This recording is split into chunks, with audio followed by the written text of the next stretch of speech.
Hello friends, welcome to investment academy. Good morning. आज की ताजा खबर में आपका स्वागत है। ऑलमोस्ट आई थिंक 10-12 दिन के बाद मिल रहे हैं। Last week I was not there most of the time, so इसलिए वीडियो नहीं बना पाया। I hope that all of you are doing very well. ठीक है, आज की ताजा खबर हम शुरू करते हैं जैसे ही हमेशा करते हैं। ग्लोबल मार्केट से बात करेंगे, फिर इंडियन स्पेसिफिक इकोनॉमिक और कुछ स्टॉक स्पेसिफिक न्यूज के बारे में आज हम डिटेल में डिस्कशन करेंगे। स्टार्ट करने से पहले लास्ट तक जरूर देखिएगा वीडियो, क्योंकि नॉलेज सेक्शन है। वीडियो को लाइक जरूर कीजिए अगर अच्छी लग रही है तो। और आज हमारा model portfolio specific live session भी है, तो अगर आप सब्सक्राइबर हैं तो ध्यान रखना, शाम को 6 बजे आपको लिंक जो है आपके ईमेल एड्रेस पे आ ही गया होगा। तो क्वेश्चंस वगैरह अपने डाल के रखिए, नहीं तो you can ask live as well. ठीक है, तो बेटर है कि if you can put the questions already in the system, so that we can have a proper discussion on your questions on model portfolios। तो start करते हैं सबसे पहले आज की ग्लोबल न्यूज पे। तो ओवरऑल अगर हम मार्केट्स देखें तो चाइनीज मार्केट थोड़ा नेगेटिव रहा और यूएस मार्केट काफी मिक्स्ड रहा, मतलब नेगेटिव पॉजिटिव दोनों टाइप रहे। कुछ इंडेक्स नेगेटिव रहे, कुछ पॉजिटिव्स रहे। तो ओवरऑल चीजें डिस्कस करते हैं कि क्या क्या चीजें पॉजिटिव नेगेटिव रही। तो एक तो जो ओवरऑल ट्रेजरी यील्ड जो है कंसिस्टेंटली काफी ज्यादा गिर रही है। अभी 4.2 के आसपास आई थिंक जो है वो गिर के आ गई है। आपको पता है ये 5% 10 ईयर जो यूएस की ट्रेजरी यील्ड थी वो 5% टच कर गई थी। अब जैसे जैसे जो नंबर्स आ रहे हैं उसके बारे में बात करेंगे कि मतलब ऐसा लग रहा है कि अब शायद इंटरेस्ट रेट्स और नहीं बढ़ेंगे। तो ये एक तरह से मार्केट का अब एक ऑलमोस्ट एक फाइनल टाइप का एक थॉट प्रोसेस हो गया है कि भाई और इंटरेस्ट रेट पीक पे हैं, अब नहीं बढ़ेंगे। तो इसकी वजह से जो है ऑफ कोर्स अब जो यील्ड्स होती है वो कंसिस्टेंटली गिर रही है। जैसे मैंने बोला 5% से वो ऑलमोस्ट अब 4.2 4.3 के आसपास चल रही है। ओवरऑल ऑयल प्राइसेस भी, क्योंकि US is pumping lot of oil now. ठीक है, मतलब यूएस का ऑयल प्रोडक्शन कंसिस्टेंटली इंप्रूव हो रहा है, शेयर बढ़ रहा है। तो उसकी वजह से क्या हो रहा है कि एक अच्छा खासा फ्लो ऑयल का ग्लोबल मार्केट में यूएस की तरफ से आ रहा है। इवन दो ओपेक कंट्रीज जो कार्टेल है जिसमें रशिया भी है, राइट, वो प्रोडक्शन कट्स कर रहे हैं to keep the oil at certain level, right, कि एक हाई लेवल पे रहे। लेकिन स्टिल जो है, बिकॉज एक तो ग्लोबल स्लो डाउन का भी इम्पैक्ट है, राइट, क्योंकि डिमांड का इम्पैक्ट अभी भी है ही। विद इंटरेस्ट रेट्स तो हाई है ही, हाँ एक पीक लग रहे हैं बट हैं तो हाई। तो वो सारी चीजों की वजह से एक ऑयल प्राइसेस और अभी तक मिडिल ईस्ट जो क्राइसिस चल रहा है, जो वॉर चल रहा है, भाई मतलब भगवान की कृपा से वो एटलीस्ट एक्सपैंड नहीं हुआ है, राइट, जो है वो एक उस लेवल पे ही चल रहा है। तो वो सारी चीजों की वजह से एक ऑयल प्राइसेस धीरे धीरे धीरे धीरे थोड़े से कम होते हुए नजर आ रही हैं। तो ये सारी चीजें बेसिकली ग्लोबल मार्केट्स में चल रही हैं। चाइनीज मार्केट की हम जहां तक अगर बात करते हैं तो चाइनीज मार्केट में थोड़ा सा नेगेटिव इम्पैक्ट रहा आज।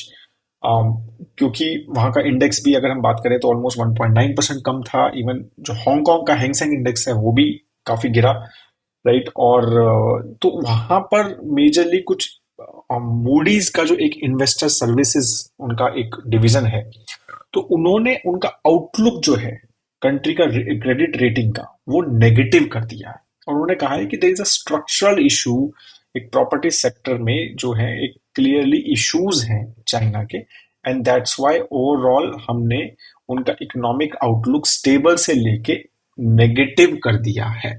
और इसकी वजह से ऑफ कोर्स जो यूएस में चाइनीज स्टॉक लिस्टेड हैं वो भी काफी गिरे, और ओवरऑल चाइनीज मार्केट भी जो है वो काफी गिरा।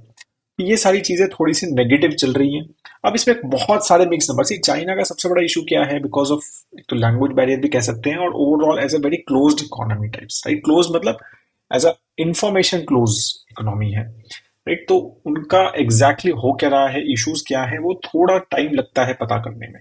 Even though they have done very very excellent development, बहुत सारी चीजें पॉजिटिव हैं, लेकिन ये सारी चीजें में थोड़ा सा वहां पे टाइम लगता है समझने में कि एग्जैक्टली इशू है कि, राइट। और इसी तरह से वो लग रहा है। तो ये एक मतलब कुछ भी अगर नेगेटिव न्यूज आती है वेस्टर्न मीडिया से या फिर अदर मीडिया से, तो उसका इम्पैक्ट जो है चाइना के स्टॉक मार्केट पे पड़ता ही है, राइट। तो ओवरऑल मतलब एक जब से मतलब पैंडेमिक के बाद ही चाइना में हाउसिंग क्राइसिस और overall consumer demand weak, negative inflation, ये सारी चीजें कंसिस्टेंटली ये इश्यूज चल ही रहे हैं जो उनके नंबर्स आ रहे हैं, राइट। और इसी चीज की वजह से वहां पर एक मूडी ने डाउनग्रेड किया और उसका जो है इम्पैक्ट ओवरऑल मार्केट पे रहा। अब हम इम्पोर्टेंट एक यूएस की जो न्यूज मैंने मिस की वो बताना चाहता हूँ कि यूएस की जो जॉब ओपनिंग्स है, तो वहां पर एक जॉब ओपनिंग का डेटा आता है, राइट। और तो वो जो है वो मार्च 2021 के बाद सबसे लोअर पे पहुंच गई है, मतलब जो लेबर मार्केट है ओवरऑल कूल हो रही है, नई नई जॉब ओपनिंग्स कम हो रही है।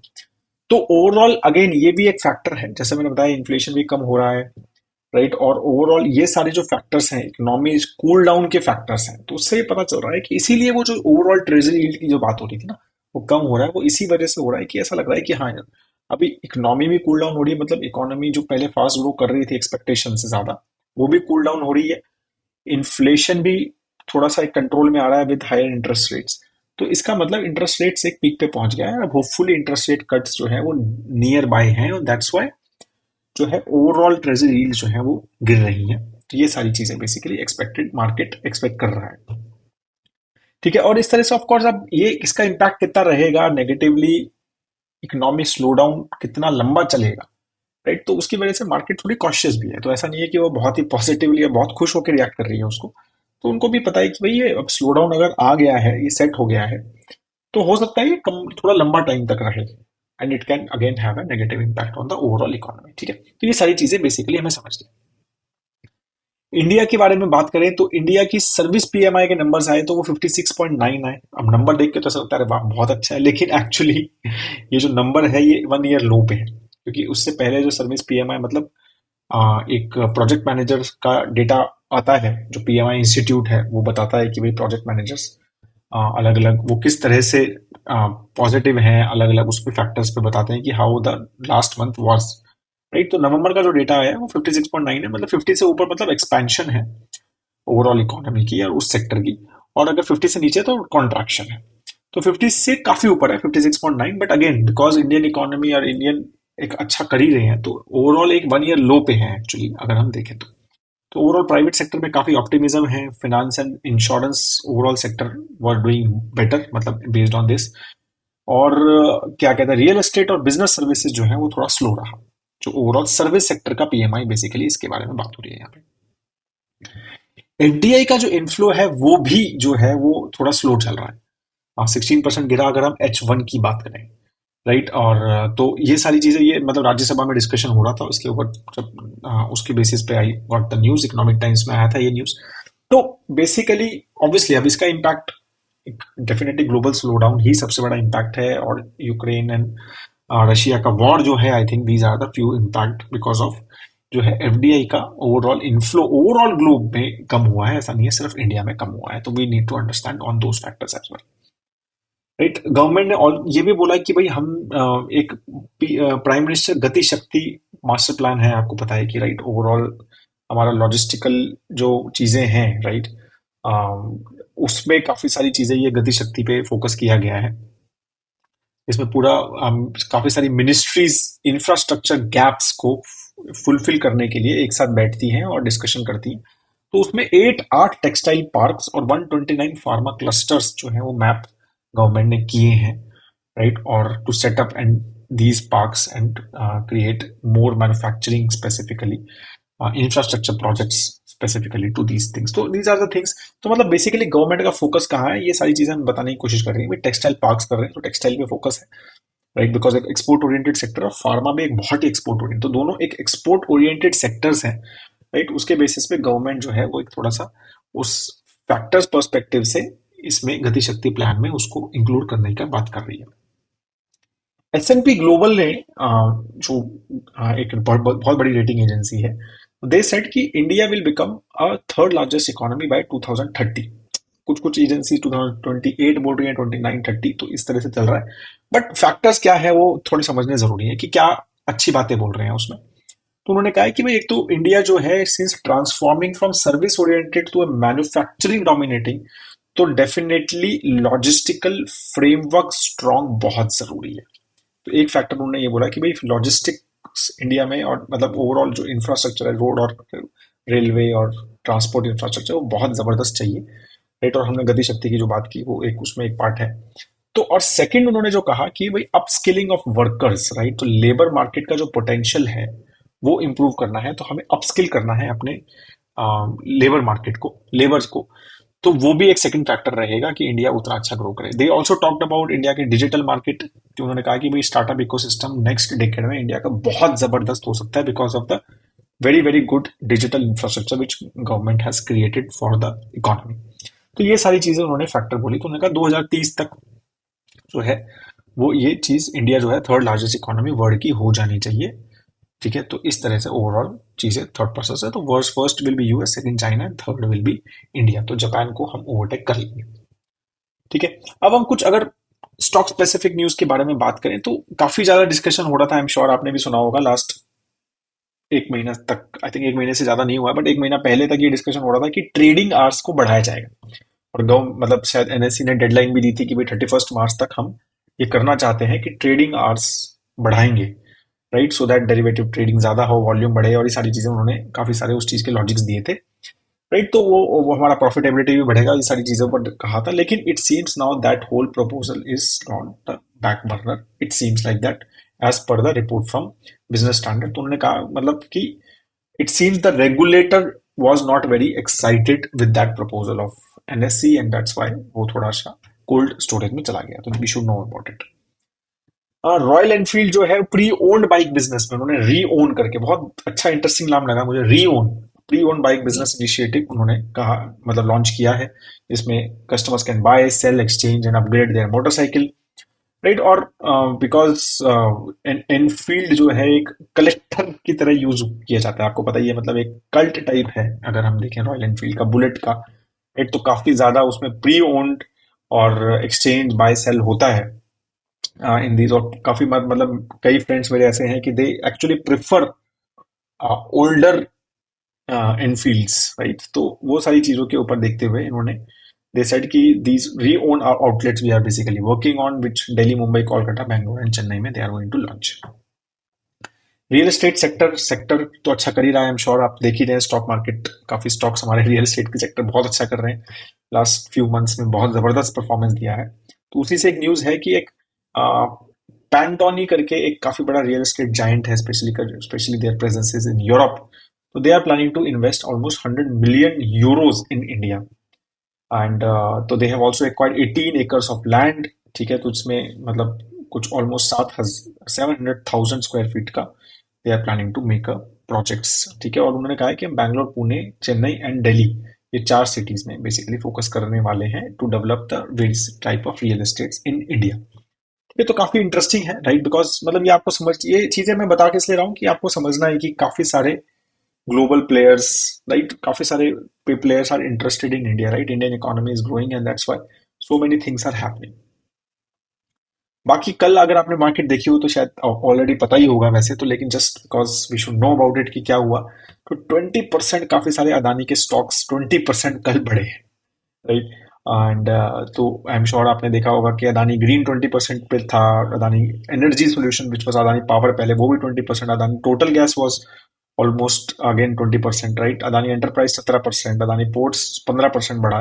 तो काफी ज्यादा अदानी है। तो क्या हुआ, मतलब बेसिकली इतना जबरदस्त ऐसा क्या हुआ? क्योंकि सेबी वगैरह का जो इशू था, सेबी ने जो क्लीन चिट टाइप्स दी थी या सुप्रीम कोर्ट ने कहा कि सेबी को ठीक लग रहा है, तो वो भी हो चुका है, उसके बाद भी बढ़ा था। बट अब क्या हुआ कि इतना ज्यादा एकदम सीधा अपर सर्किट लग गया है? तो उसकी वजह से उसकी जो मेजर रीजंस थे वो ये थे कि यूएस की जो एक एजेंसी है उन्होंने कहा कि भाई हिंडनबर्ग के जो एलिगेशंस थे वो इररेलेवेंट थे and they actually I think उन्होंने ड्यू डिलिजेंस किया था, एक इंटरनेशनल डेवलपमेंट फाइनेंस कॉर्पोरेशन है, और उन्होंने कॉन्ग्लोमरेट को 553 मिलियन डॉलर का लोन भी दिया है to setup a container terminal in Sri Lanka, right. तो यूएस ने लोन भी दिया है उसको।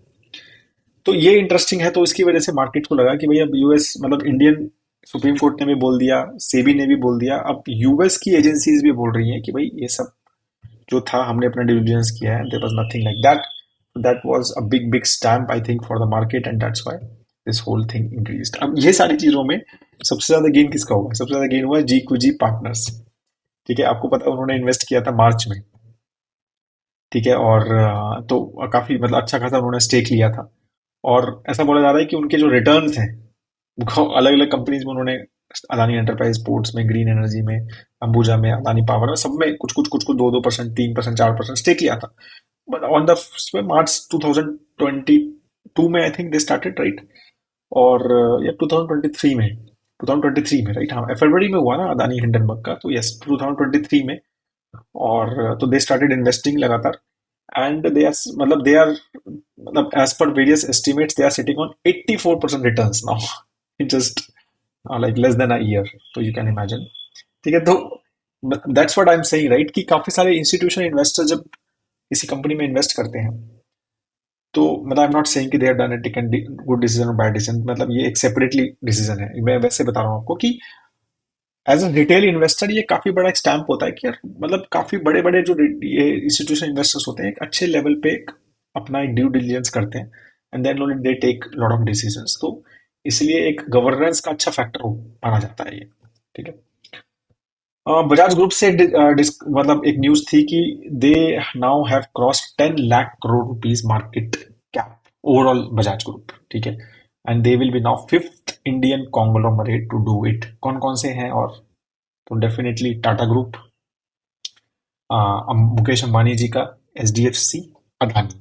तो ये चार ग्रुप्स हैं। Now fifth will be Bajaj group, which obviously include Bajaj finance, Bajaj auto, Bajaj electricals. तो बजाज सबसे बड़े तो obviously Bajaj finance, Bajaj auto, which are the major ones. मतलब Bajaj finance is I think 4.5 lakh crore, Bajaj Finserv again 2.7 lakh crore, Bajaj auto I think around 1.7 lakh crore, right? फिर Bajaj holding है 80,000 करोड़। तो ये सारा मिला के ऑलमोस्ट 10 लाख करोड़ रुपीज का overall market cap, which is a big market cap, Bajaj group का हो गया।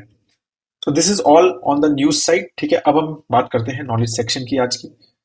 तो ये इमेज है, सिंस आपको ऑलरेडी शायद मतलब since I was not there, तो ये न्यूज़ कवर नहीं, मतलब मैंने नहीं कवर की, बट आई थॉट कि आई विल शेयर। तो we you know that mister Charlie Munger of the Berkshire Hathaway and very very good friend of Warren Buffett, he passed away few days back। और तो बहुत सारे मतलब I think we have learned a lot from his books, from his sessions जो Berkshire Hathaway के yearly annual meets होती हैं, right? या उनके इंटरव्यूज से we all have learn, right? अगर हम एक लॉन्ग टर्म इन्वेस्टर हैं तो शायद ही हमें उनके बारे में ना पता हो। तो एक बहुत ही इंटरेस्टिंग चीज ट्विटर पे मुझे मिली थी, तो आई थॉट अबाउट हिम, क्योंकि जस्ट सिंस ही डाइड तो lot of quotes and everything was shared. एक बहुत अच्छा एक क्या कहते हैं, मेरे को इमेज मिली थी, तो आई डोंट नो सोर्स क्या है, शायद छोटा सा लिखा हुआ है कोने में। तो बेसिकली उन्होंने एक बहुत ही एक लाइफ लेसन भी दिया है और एक इन्वेस्टिंग लेसन भी दिया है। तो उन्होंने बोला कि it's so simple, you spend less than you earn. ठीक है, जितना कमाते हो उससे कम खर्चा करो, इन्वेस्ट श्रूडली, स्मार्टली श्रूडली इन्वेस्ट करो, अच्छे से एकदम इन्वेस्ट करो, avoid toxic people and toxic activities. ठीक है, अब आप समझ लो कि कौन टॉक्सिक क्या है, राइट? उसके अलग अलग आपकी सब्जेक्टिविटी है उसमें, बट अवॉइड टॉक्सिक पीपल, जो लोग आपकी लाइफ में एक टॉक्सिसिटी लेके आते हैं, ठीक है, उनको अवॉइड करो। और टॉक्सिक एक्टिविटीज जो आपको पसंद नहीं है, आपको लगता है कि these activities I don't like but I still do it sometimes, वो अवॉइड करो। Try to keep learning all your life, right? तो हमेशा, जैसे हमारा नॉलेज सेक्शन है, हम यही चीज कोशिश करते हैं इसमें कि कुछ आप लर्न करो, कुछ मैं लर्न करूं आपसे, राइट? तो टॉक्सिक हमेशा लर्न करते रहो लाइफ में, चाहे इवन दो लाइक आपके जॉब में कुछ लर्निंग ना हो तो कोई बात नहीं, आप कोई किताब पढ़ो, आप कोई इंटरेस्टिंग पॉडकास्ट देखो, सुनो सॉरी या कोई इंटरेस्टिंग वीडियोस देखो। तो मतलब keep learning like all your life, एड and do a lot of deferred gratification. ये बहुत जबरदस्त चीज है, डिफर्ड ग्रेटिफिकेशन। मतलब कि कोई चीज चाहिए उसको डिफर करो, उसको थोड़ा सा डिले करो, राइट? अगर आपको सोच रहे हो कि यार मेरे को एक नया मोबाइल चाहिए, सिंपल नया फोन लेना है, तो उसको थोड़ा सा अगर कर सकते हो, ऑब्वियसली खराब हो गया तो बात अलग है, बट अगर आपको लगता है कि नहीं यार ये फोन स्लो चल रहा है या फिर बैटरी इतना अच्छा नहीं रहा, तो मेरे को नया लेना है, तो थोड़ा डिले करो कि यार नेक्स्ट मंथ लेता हूँ या 2-3 महीने और निकाल देता हूँ। ठीक है, इस तरह से क्या होता है कि you learn to delay, deferred gratification जैसे जैसे आएगा तो इन्वेस्टिंग में और एक बेटर डिसीजन मेकिंग आपके अंदर आएगी। ठीक है, if you do all of those things you are almost certain to succeed, and if you don't you are going to need a lot of luck, right? And you don't want to need a lot of luck, you want to go to a game where you are very likely to win without having unusual luck, right? Of course, right? आप कोई भी चीज, if you are playing right, you will play on the skills. अभी India World Cup हारी, तो अब luck factor हमारे साथ नहीं था, अगर हम कह सकते हैं इस तरह से, right. But we were very, मतलब skill wise we were very prepared at that, right. तो ये चीज है कि अगर आप प्रिपेयर्ड ही नहीं हो स्किल वाइज और ये सारी चीजें, तो पहले वो प्रिपेयर करो। लक अगर आपके साथ होगा तो you will do very very well, luck नहीं होगा तो you will still do at least good. तो वो चीजें हैं, तो काफी इंपॉर्टेंट लगा मुझे, काफी इंटरेस्टिंग लगा। मेरे को लगा एक छोटी सी चीज है विच आई रियली लाइक्ड, और मेरे को लगा कि बहुत छोटी छोटी चीजें हैं, बट समटाइम्स एक स्ट्रक्चर वे में कोई बड़ा, एक someone who has achieved a lot in his life, वो सब कहते हैं। और इनकी लाइफ तो बहुत डिफिकल्ट रही है, मतलब मैंने काफी पढ़ा है कि how he had a very very difficult as a childhood and as a young age, right. तो उनका जो वो सारा ओवरऑल, उसका जो निचोड़ है, वो आई थिंक इसमें उन्होंने बताने की कोशिश की है कि आप इस तरह से अगर करोगे तो not just your investments but overall as a life I think you will be able to succeed a lot. तो सिंपल चीजें हैं, like he said it's so simple but very difficult to implement, right. तो ये सारी चीजें होती हैं, but that is all I wanted to discuss with you on this. I hope आपको ये ओवरऑल वीडियो अच्छा लगा तो प्लीज लाइक जरूर कीजिएगा, शेयर जरूर कीजिएगा फ्रेंड्स के साथ और अपने फैमिली ग्रुप्स वगैरह में, क्योंकि ये सब न्यूज जो है सबको इंटरेस्टिंग लगती है, सबको पता होना चाहिए। मुझे लगता है कि क्या क्या चल रहा है आज मार्केट में या फिर ओवरऑल इकोनॉमी में। That is all, have a great time ahead दोस्तों। जय हिंद।